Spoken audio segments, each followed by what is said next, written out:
Well, welcome back everybody to another episode of How to Make Your Geo Metro Faster. I'm going to go ahead and say, out of the get-go on this one, there will be no data to back end this stuff up for a while. I will flip the camera around and I'll explain why.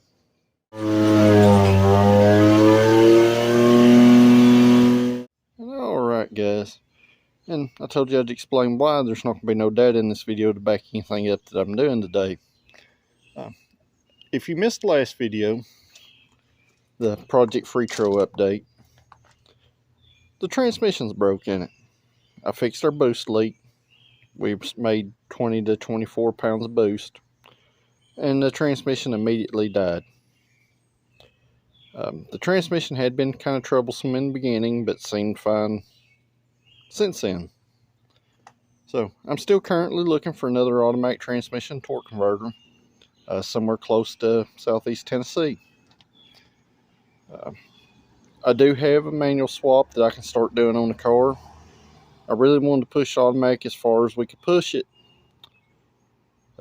because it's our most consistent way to do our data. So that said, I'm going to drop my email in here.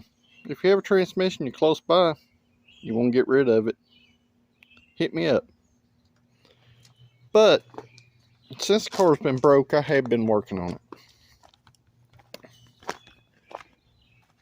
If you remember in our first video, we started weight reduction. So I removed the rear half of the interior. Well, in our last weight reduction video, I removed all our dash stuff and we reweighed the car. We ended up around 1,470 pounds. Well, while the car's down, I took this as an advantage. I was just going to pull the interior and clean it up. The carpet and stuff. Well, the seats of this car ended up in Project Phoenix because I have been driving it. So I decided to put the race seat out of Project Phoenix into Project Freetro. So we're going on to our next step of weight reduction.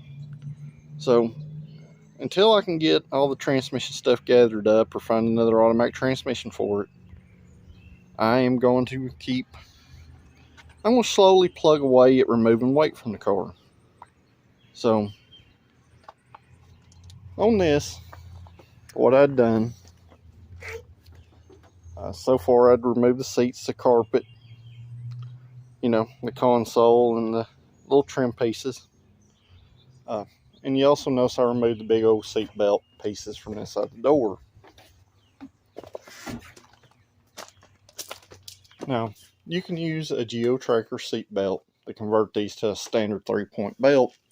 But on your 92 through 94 cars, you have this big old heavy dual roller. It's on like an 1/8 inch stamped steel bracket. These things are heavy, guys. If you couldn't tell from the sound, it may want to hit the floor. They're pretty chunky little fellers. And that's not counting the mountain hardware in them. When I done Project Phoenix's doors, I removed the seat belts.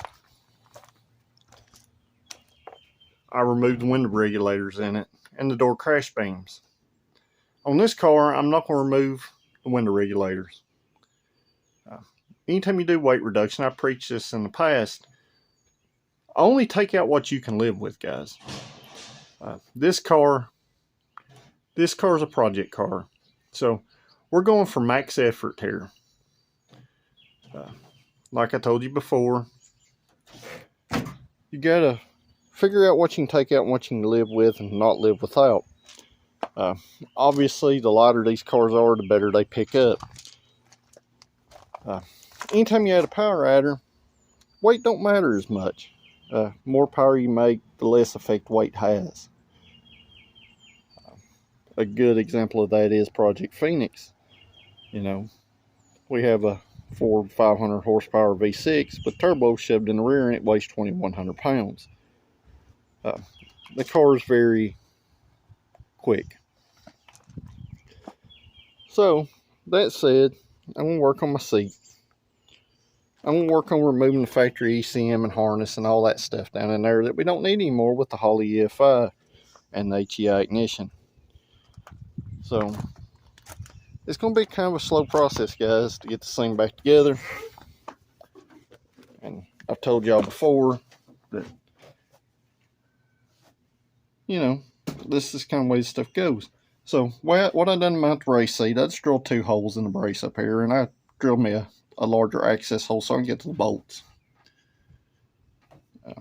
The rear, I just took a piece of 1/8 inch angle iron and welded it to the floor across through here, which is why the floor is painted black. I cleaned all the sound deadening off back here and wire brushed it and cleaned it up.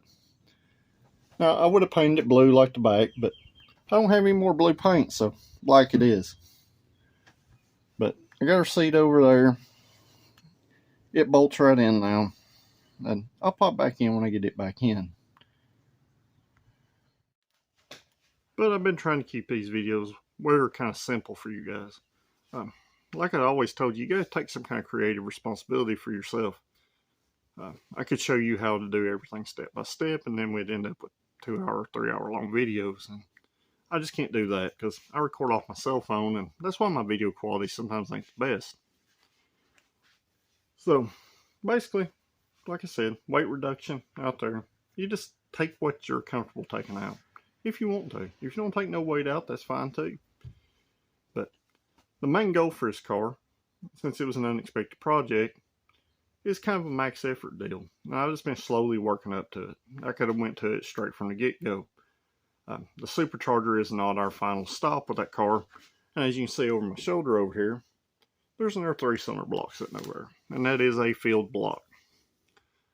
There's also a cylinder head over there that is going to get some major work done to it. But it's going to take a little while. Because, you know, money don't grow on trees, guys. Sometimes you got to save up for stuff like that.